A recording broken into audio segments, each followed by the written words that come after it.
And 75% of Americans only know how to speak one language. Sorry, but that's not accurate, and unfortunately, I can't actually give you a more accurate number anyway. If you hear weird noises in the background, please know it's just him chewing on his antler. He just likes to be near people when he does it.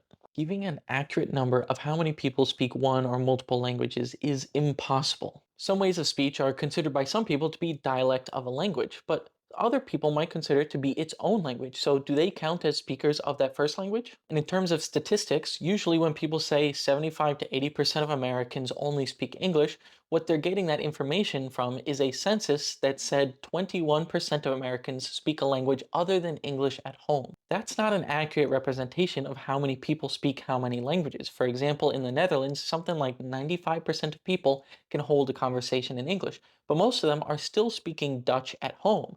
So by that logic, none of them would be bilingual when clearly they are. But if you look at the number of people who actually use multiple languages on a daily basis, the picture is a lot different. So for the US, we see 23% speak multiple languages on a daily basis, which means 77% speak one language on a daily basis.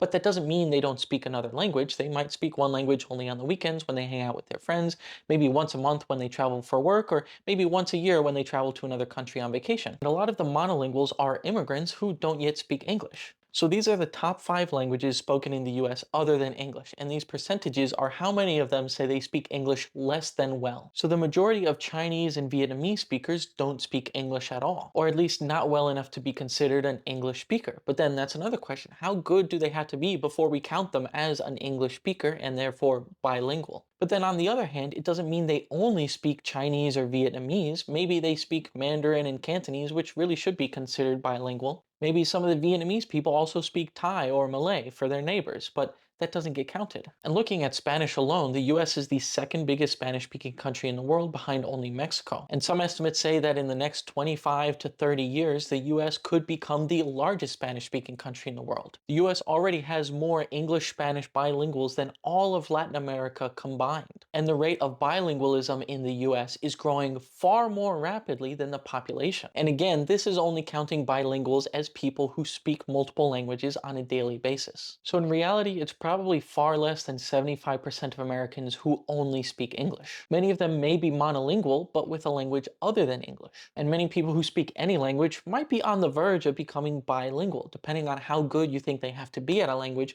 before they can be counted as a speaker of that language.